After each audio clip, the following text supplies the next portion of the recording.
alors je vous retrouve comme prévu dans ce vlog du 4e mois de grossesse, en mode marathon vidéo. Je m'excuse toujours puisqu'il y a encore le ventilateur qui tourne juste à côté de moi, donc j'espère qu'au niveau du bruit ça ira. Et puis bah écoutez, on peut commencer dès maintenant. Donc pour mon 4e mois de grossesse, au niveau des symptômes, j'ai encore quelques nausées qui persistent mais qui sont vraiment éparses dans le temps, puisque c'est plutôt les odeurs souvent qui me déclenchent voilà, cette envie de vomir. Mais voilà, maintenant c'est plus au réveil, ni au coucher, ni au cours de la journée, s'il n'y a pas d'événement qui déclenche le phénomène. Pendant ce 4e mois, j'ai toujours une fatigue intense, mais selon les journées. Donc ça c'est toujours vrai au jour d'aujourd'hui d'ailleurs, c'est qu'en fait on se fatigue plus vite, et quand on a des grosses journées, par exemple si on se fait une journée sortie quelque part, le lendemain et le surlendemain je vais avoir beaucoup de mal à récupérer, donc ça c'est un peu, comment dire, la vieillesse qui me rattrape. Enfin bref, j'ai que 25 ans mais bon ça fait peur. Néanmoins vers la fin du 4e mois, ça a été de mieux en mieux, donc ça par contre c'est pas mal. Au niveau de l'alimentation aussi, je remange à partir du 4e mois de la viande et du poisson. Néanmoins ça reste des poissons ou des viandes qui sont pas hyper odorantes. Par exemple le poisson, je peux pas prendre un truc super fort, j'ai pas de nom de poisson comme ça. Je vais plutôt me tourner vers du colin, ou la viande vers du steak haché. J'essaie de pas prendre des choses très fortes hein, comme le foie ou des choses comme ça. Mais voilà, je remange, et je remange aussi surtout un petit peu plus épicé. Donc voilà, je vais à tâtons, on va dire, dans mon alimentation. J'ai fait beaucoup de cauchemars, donc ça c'est très étrange, mais des cauchemars mais qui sont trop bizarres, qui n'ont ni queue ni tête. Je sais pas d'où ça sort, donc je tenais à vous en parler parce que là je suis dans mon 5e mois et que je n'en fais plus. Donc est-ce que c'est spécial au 4e mois, je ne sais pas. N'hésitez pas vous à me dire hein, vos petites anecdotes sur certains mois de vos grossesses. J'ai toujours une belle peau au niveau du 4e mois, plus uniforme, moins d'imperfections, les pores super resserrés, donc moins de points noirs, quasiment pas de boutons. Enfin vraiment ça c'est quelque chose qui perdure, heureusement. J'ai aussi les ongles qui poussent hyper vite mais qui deviennent plus mous, donc ça c'est un peu étrange. Et aussi du coup j'ai eu mon rendez-vous avec le gynécologue du 4e mois. C'est vrai qu'à chaque fois j'oublie de vous en parler, mais je tenais à vous en parler d'ailleurs dans cette vidéo parce que mon gynécologue est plutôt un gynécologue cool, il est plutôt relax. Néanmoins ça reste quand même un très bon professionnel, puisqu'à chaque rendez-vous il me fait une échographie, voir si tout va bien, il me prescrit les prises de sang qui sont adaptées, etc. Mais il n'en fait pas des caisses, il fait confiance. Il ne stresse pas, et ça je trouve que c'est vraiment super agréable, parce que moi j'entends beaucoup de gynécologues qui sont des vrais tortionnaires, et du coup la grossesse est mal vécue. Donc moi je suis vraiment contente de ça, parce que vraiment du coup je suis plus sereine. Disons que je sais que si j'ai pris un petit kilo et puis que je me pointe là-bas, dans tous les cas il va pas me fouetter et me condamner, parce que voilà, je me suis fait un petit peu plaisir. Je voulais vous montrer qu'il y a tout type de gynécologue. Moi à chaque fois j'avais en tête que c'était les gros gynécologues bien rustres et bien acariâtres, et non, il y en a des cools, et ça c'est plutôt sympa, parce que je vis ma grossesse plutôt relax grâce à lui. Je voulais aussi vous parler de ça, puisqu'à la fin de mon 4e mois de grossesse, j'ai commencé à ressentir des petits mouvements de mon bébé, donc des petites bulles au début, et après ça a vraiment fait une sensation de caresse mais toute douce, et puis des petits glissements. Donc ça c'était vraiment super étrange. Donc ça c'était vraiment les premiers jours où j'ai commencé à sentir, puisque après par la suite, la semaine d'après, là j'ai commencé à plus sentir encore, et là par contre ça me surprenait parce que j'en sautais même dans mon lit. C'était pas forcément des coups qui étaient très forts, parce qu'à ce niveau-là ils donnent pas des coups forts, mais ça me surprenait tellement que ça me faisait sursauter.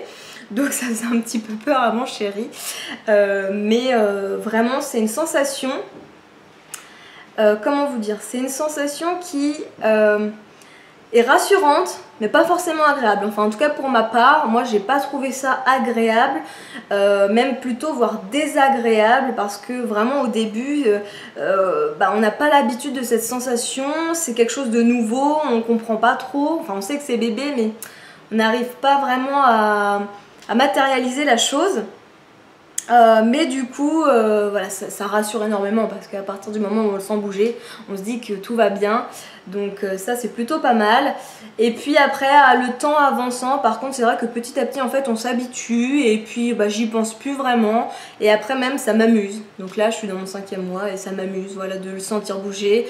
Je l'appelle même, des fois je le pousse, et puis voilà, je le vois qui répond, parce que je vois juste pop, un tout petit peu mon ventre se relever, donc ça je trouve ça trop mignon.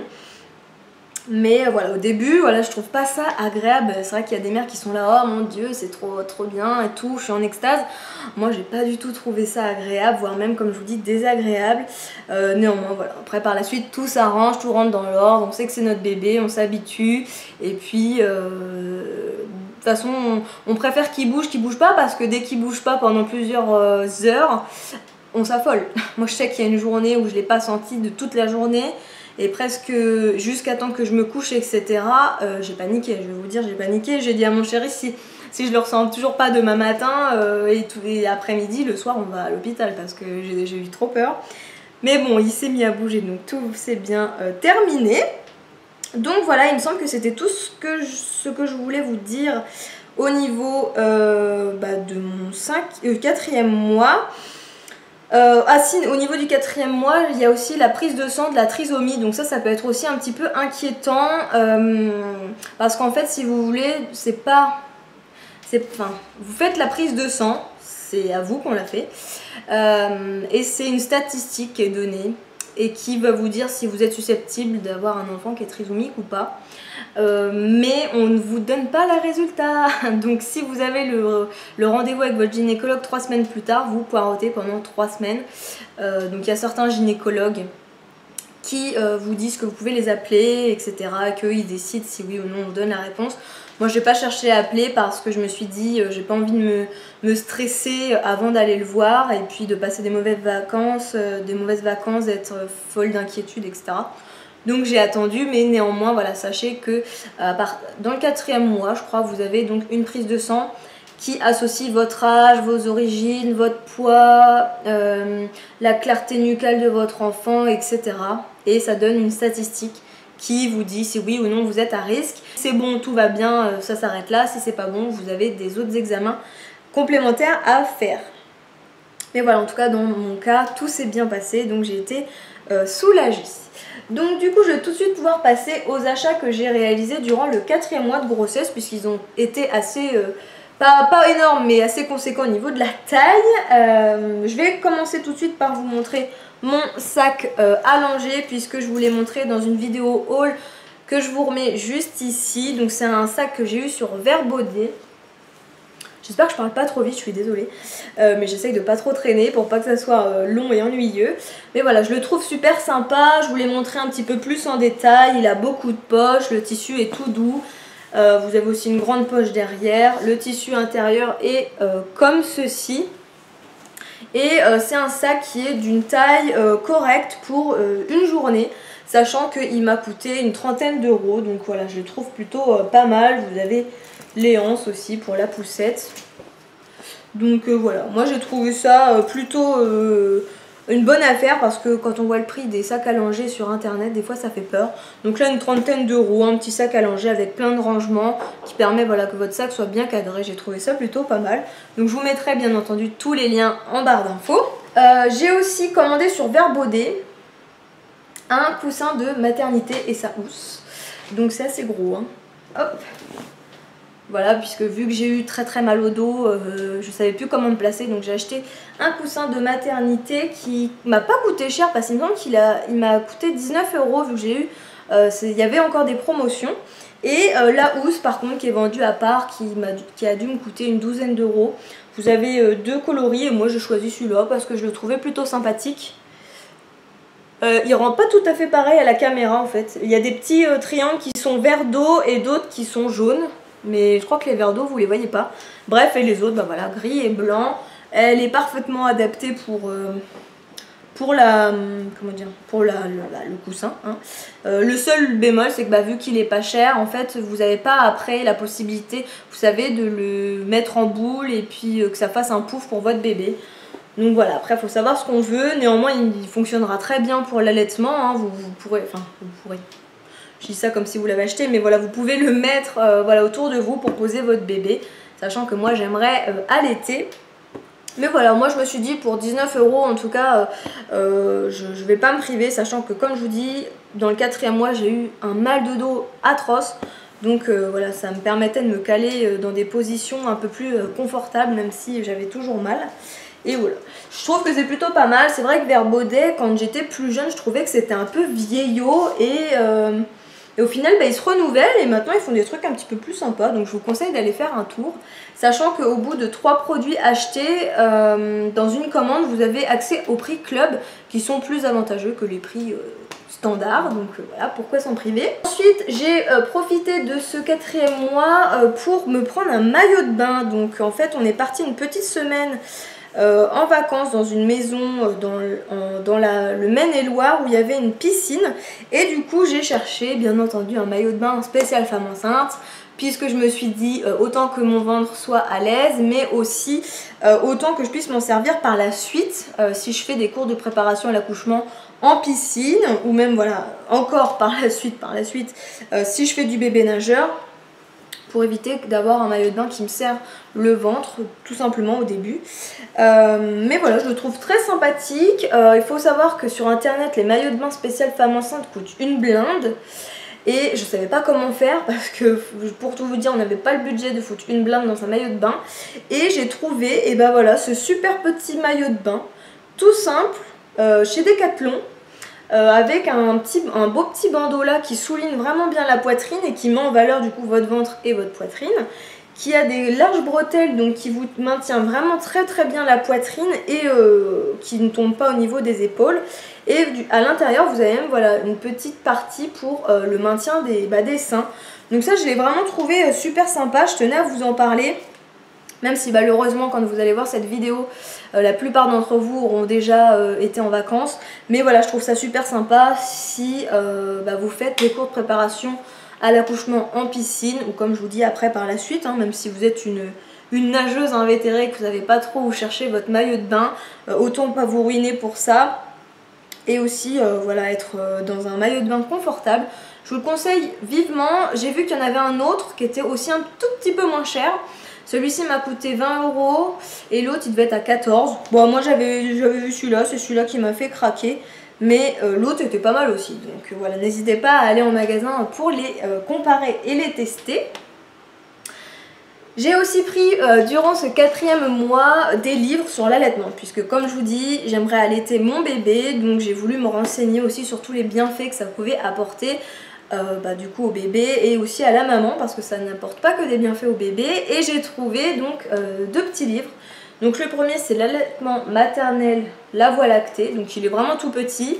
Je le trouve intéressant, néanmoins il n'est pas indispensable, mais il vous fait vraiment comprendre le bénéfice voilà, que ça apporte d'allaiter votre bébé, autant pour lui que pour vous. Ça ressort des résultats d'études. Je trouve que ça apporte quand même un petit appui quand les gens vous disent « Oh, c'est bon, allaiter au biberon, c'est très bien aussi ». Oui, c'est sûr que si vous n'arrivez pas à allaiter, c'est très bien aussi d'allaiter au biberon, mais le mieux reste, toutefois, je pense, en tout cas, voilà, c'est mon avis personnel, le fait d'allaiter au sein, tout simplement. Mais ça c'est comme je vous dis mon avis propre, hein. Et donc mon deuxième livre que j'ai pris c'est Allaitement, le guide pratique. Donc là par contre vous avez beaucoup plus de choses puisque là ça vous explique vraiment tout ce qui peut découler de l'allaitement. Donc voilà, par exemple les selles du bébé, comment conserver son lait, les symptômes que vous pouvez avoir durant un allaitement comme un abcès ou des mastites ou un truc comme ça. Enfin engorgement, etc. Comment faire pour bien l'allaiter, vous avez les positions, tout le matériel qu'il vous faut. Enfin vraiment moi je l'ai trouvé super sympa à lire. De toute façon j'aime beaucoup les livres de cette collection sur la maternité. Donc voilà, si vous ne savez pas trop vers quoi vous orienter et que vous n'avez pas non plus un budget de dingue pour un livre sur l'allaitement, parce qu'il coûte quand même relativement cher, je vous conseille celui-ci pour une première immersion, voilà. J'ai un peu de mal parce que voilà, il regroupe vraiment un peu toutes les informations et je le trouve relativement complet. Néanmoins, si vous avez aussi envie d'avoir des informations mais de manière gratuite, il y a un site qui s'appelle la Lèche League, il me semble, et qui est plutôt pas mal aussi. Donc n'hésitez pas, moi j'ai pas encore farfouillé dans tous les coins du site, mais j'ai trouvé plutôt sympathique. Durant ce 4e mois, j'ai aussi profité d'une promotion de couches sur Amazon. Donc je pense que c'est une promotion qui est constante. Néanmoins, j'ai eu ces 2 gros paquets de couches de 44 couches, donc en tout 72 couches. Non, 78. Non, plus que ça. Enfin bref, beaucoup de couches. Pour 12 €. Donc bah écoutez, ça vaut le coup, je tenais à vous en parler. Sachant que si vous êtes Amazon Premium, vous avez encore un prix en dessous de ce prix là. Enfin bref, il y a quelque chose comme ça. Moi j'ai trouvé ça pas mal parce que ça revenait à 12 centimes la couche. Et qu'il n'y a pas forcément des promos avantageuses tout au long de l'année dans les magasins. Donc voilà, n'hésitez pas à aller faire un petit tour sur le site Amazon. Comme je vous dis, moi j'ai eu voilà, ces 2 gros machins là pour 12 €.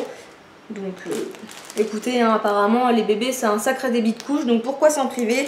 C'est la taille 1, vous avez plusieurs tailles, hein, donc n'hésitez pas à aller faire un petit tour. Donc bah écoutez, voilà, je pense que je vous ai tout présenté. J'espère que cette vidéo n'aura pas été trop longue.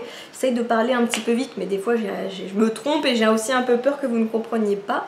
Enfin bref, je cafouille. Donc dans tous les cas, ça m'a fait hyper plaisir de vous retrouver dans cette vidéo. Si vous avez des petits commentaires, des anecdotes, ou vous, si vous avez envie de partager votre grossesse, et ben n'hésitez pas à me laisser des messages en commentaire un petit peu partout, Facebook, Instagram, etc. Donc voilà, bah écoutez, je vous fais plein de gros bisous et je vous dis à bientôt pour la prochaine vidéo. Ciao ciao. J'ai oublié de vous montrer mon bidou, donc je vous le montre tout de suite. Hop, hop, et voilà l'évolution du bidou. Donc au niveau du profil on voit, au niveau de la taille, bah, on voit pas vraiment. Voilà, donc cette robe là, si elle vous intéresse, je l'ai eu sur Envie de Fraise pour 39 € et quelques. Donc on voit que le bidou pousse au niveau du profil, mais pas au niveau de face. Donc voilà.